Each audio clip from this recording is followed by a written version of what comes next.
How happy would you be if you never had to pay for gas or groceries ever again? Here's your chance. 2 winners each will receive free gas and groceries for a lifetime in the Gas and Groceries for Life raffle, presented by Thomas J. Henry. Free gas, free groceries, 2 winners. All net proceeds benefit elementary school children and local food banks. So get rolling, hit the gas, and purchase your raffle tickets at gasandgroceриesforlife.com today. I'm Greg Tepper. That's Greg Powers. This is This Week in Cruton. Cool. Oh my goodness. Headphones. I have It's headphones. This Week in Recruiting with Greg Powers, our Director of Recruiting here at Texas Football. Follow him on Twitter at GPowerScouts. His fine work at TexasFootball.com/recruiting. And, of course, this is brought to you by our good chicken friends at Chicken Express. Chicken Express, when you see the yellow and red, you know that Oh, You're you fumbled the bag or the get box, some you could bread. say. Yeah, you fumbled the box, man. All I know is it's a box of delicious food. When you see the red and yellow, you know you're in for it, fella. There we you go. Better? Yeah, Yeah. it's a Something little like better. that. Yeah, that I was don't know. disappointing. Yeah, I'm sorry. We're sorry, Chicken As- Express. We'll do better. I'm not happy about it. I'm not happy. I'm tapping my chest. Okay, that's on me. As the great quote goes from our first episode of that was sponsored by Chicken Express. I'm looking up a very important. Chicken Express slaps. It does. Yeah. Let me make sure this is right. Quote by Ashley Pickle. Okay. Yeah. Do you know what? Honestly, we need to start planning this out. There are 2 Chicken Expresses in College Station. So 7 on 7. Like, Well, let's just lock it in like that's going to be one of our catered meals. Yeah. Like I guess that would be like if we just want to plan on like Thursday night. Like Thursday night, are you kidding me? If somebody walks in with just like a giant couple boxes. Yeah, of I'm not chicken- going to say where we Let's- usually get our catered in food from, but Chicken Express would be substantially I'm going to say Thursday or Friday would be fine because we can take the leftover tendies, put them in our cooler, and eat them while we're out on the field. Yeah. I had. That's next This level. was, I guess, the last time I had Chicken Express. Little Chicken a couple Express weeks ago. sandwiches with the rolls. You know, I'm just thinking. tell I'm you- just spitballing. Let me tell you, I had a cold tendy a couple weeks ago. Great. Oh my gosh! Like it's not as good as it is warm because when they're warm, they're heaven. But like when they're cold, No, I'm telling you, warm up. Oh. If you have any gravy left over, warm up the gravy and do the cold And do tender. cold tendy in the hot gravy? 2 tendies, it's 1 roll. It's a sensation. 2 tendies, 1 roll. Ooh yeah, just make a little Sammy. Mm-hmm. I love you, Chicken Express. I mean that's. We recovered from your fumble. It's This Week in Recruiting with Greg Powers, and we're doing something a little different on This Week in Recruiting this week because Yeah, that's going to be fun. because there were 8 commitments last week, 8 of them, and so we figured we'd just run through them and talk a little bit about each of them. We'll start with the teammate of our guest coming up here at the back half of the show. We're going to Pleasant Grove to talk about their soon-to-be senior athlete Jalen Bordley, who committed this week to Oklahoma State. He's the number 67 prospect in the DCTF Rising Hot 100, and yeah, this is a really nice pickup, I think, for the Cowboys. I would rate him in the top 10 of the most physically impressive players in the state. We saw him at 7 on 7, Yeah. and it's just like, oh, hello, yeah. They've got some good-looking prospects on that PG team, like because Akari Johnson is another one who's a contender for that spot as well. Really love the addition here. He picked Oklahoma State over offers from schools like LSU and some others. Big-time programs. Texas Tech, Arkansas also extended him an offer. So he's a running back linebacker at high school. I kind of like his upside on defense. Okay. At Oklahoma State. We'll see, though. I mean, he could be that bigger goal line. I mean, he's good on both sides of the ball, puts up stats on both sides of the ball. So I'll be interested to see how Oklahoma State uses him moving forward. They have a pretty good connection at Pleasant Grove. He's number 67 in Yep. the DCTF Rising Hot 100. Number 76, if you invert those numbers, would take you to DeSoto linebacker Brandon Booker, who committed this week to Baylor. He was a guy who was all over the field for the state champions last year, averaging nearly 9 tackles a game. And he is I don't know.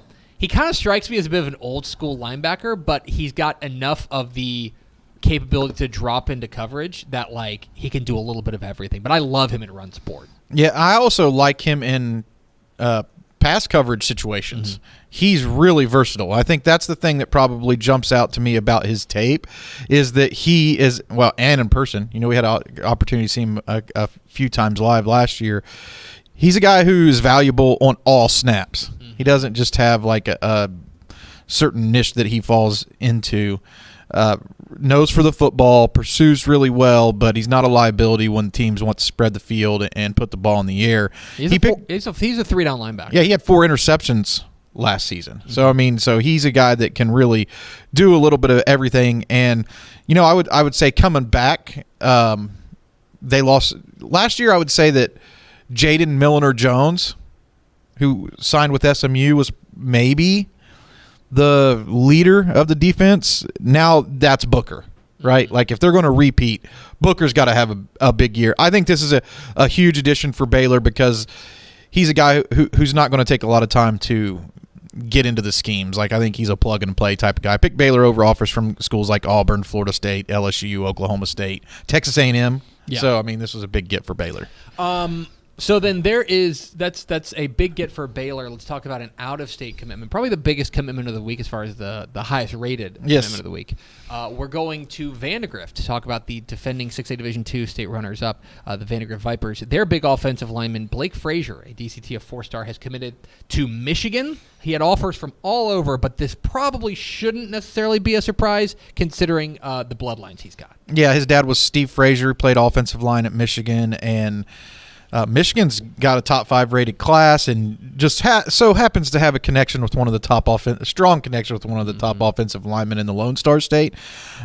This is an interesting offensive line year to me in general because I'm looking down the list. Let me go ahead and pull that list up while I'm talking about it.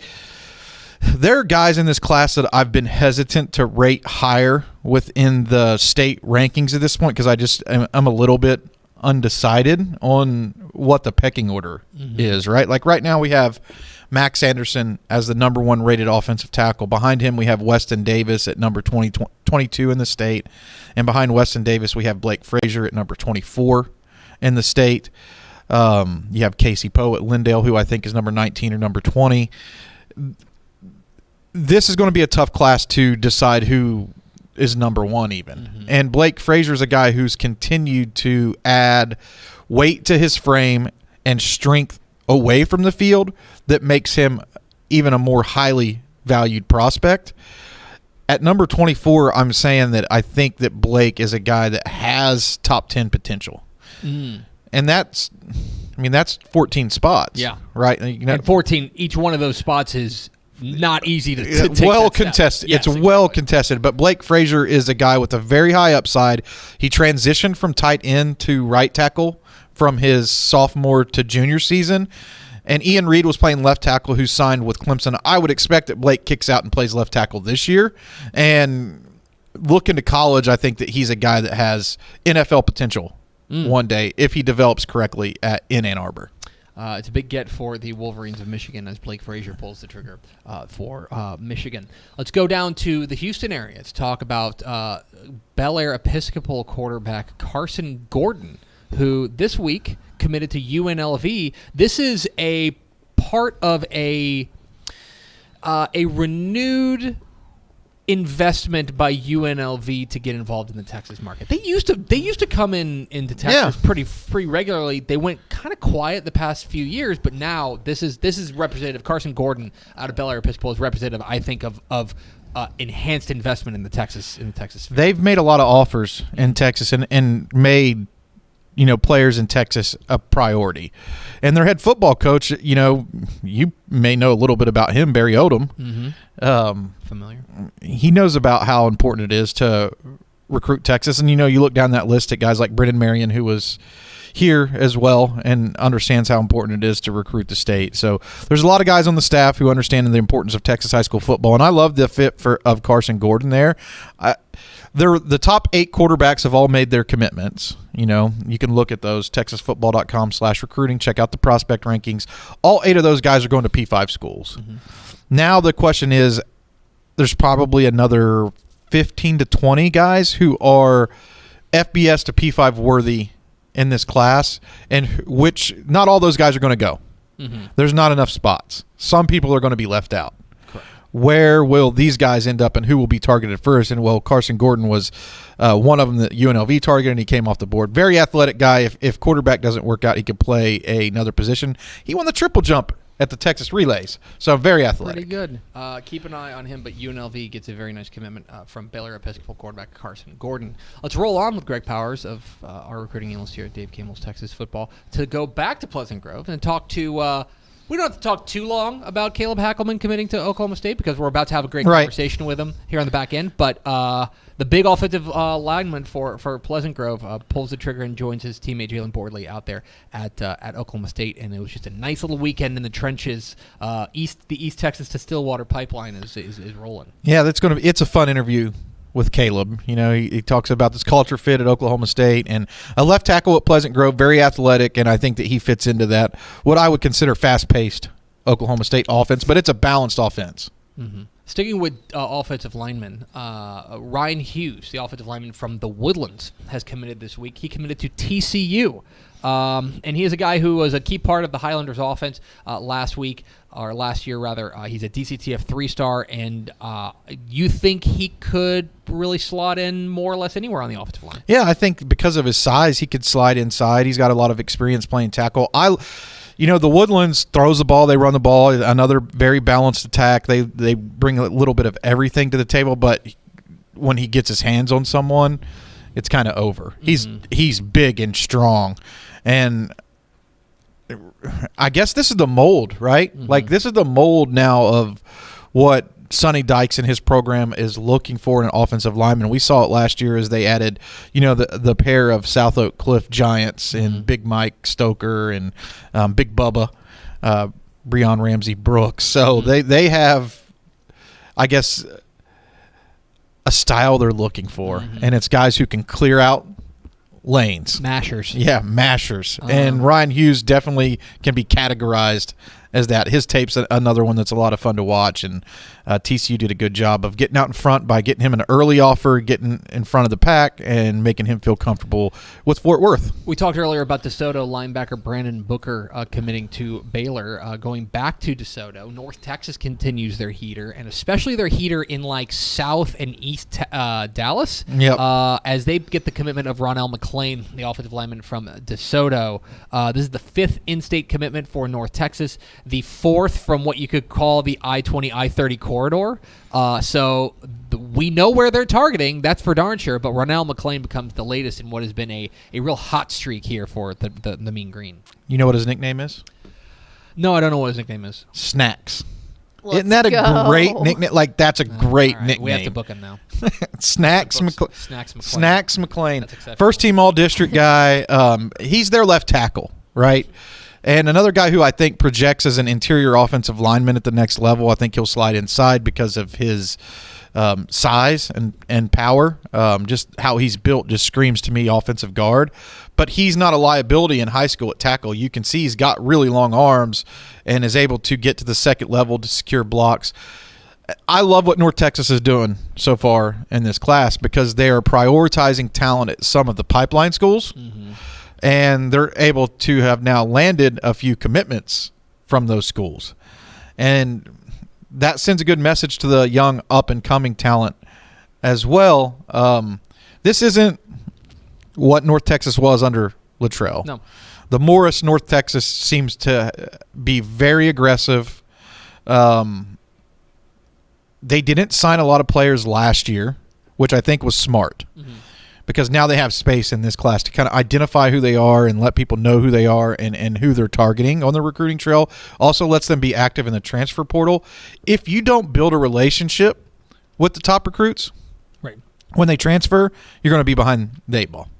So I love the aggressiveness of which they're attacking Texas high school football recruiting. They're not going to land any 5-stars in this class, right? Yeah. North Texas isn't. Mm-hmm. But if they build a relationship with those guys, could they land them if they transferred? Right. I just like how they're setting the table up, I guess, is the best way to explain it. That's an excellent way to put it. Let's round it all out with this is not an official lower third, but I will categorize as the steal of the week. Okay. Houston Heights offensive lineman Frank Moss is committed to Texas Southern. This is a guy that Steven Dixon down there at Houston Heights is crazy about, and he's got an eye for talent. He knows what he knows what he's talking about. Is a guy who has the eyeball test, 6'2", 340. He's been a star more or less since he was a freshman. Yes. Now going to be a senior, and he's developed into one of the more underrated linemen in the state of Texas. He had an offer from Houston, right? He had an offer from Houston. And this is a big get for the Tigers of Texas Southern. I would say powerhouse is a good descriptive word to use for Frank Moss. I don't know I think that he could flip over and play defense, too. He could be a defensive tackle easily. I'm trying to remember if when Coach Dixon first told me about him, he might have even had in his mind that he – but that being said, I think that he could play offensive center, offensive guard. You're not running around this dude. And I agree with you that he's one of the steals so far in this year's cycle as Texas Southern is able to go to Houston Heights and secure Frank Moss, who's been on our radar for a long time. I don't know if he was a DCTF Rising Top 25 freshman, but he's definitely somebody who we knew about entering his following his freshman season. He's Greg Powers, our director of recruiting here at Dave Campbell's Texas Football, tracking all of the commitments there, all 8 of them. You can read about him on texasfootball.com/recruiting and follow him on Twitter at GPowersScout. We got some exciting things in the pipeline for the recruiting side, so you might want to, I don't know, stay tuned and maybe tune in next week. Just check in every day. I mean, what's the point of not doing it? Yeah, you should just be checking it out every day. Just live here. That's absolutely it. But stick around. Daily routine. Introduce the interview, so stay here. All right. Okay. You stay here. I'll be here. Hey, thanks for watching this clip here on YouTube. If you like this kind of stuff and you want more of it, make sure you subscribe to our YouTube channel. And remember, you can watch us live every weekday at noon at texasfootball.com, Facebook, Twitch, or here on YouTube. And if you want more of the best coverage of football in the state of Texas, check out texasfootball.com and become a Dave Campbell's Texas Football Insider at texasfootball.com/subscribe.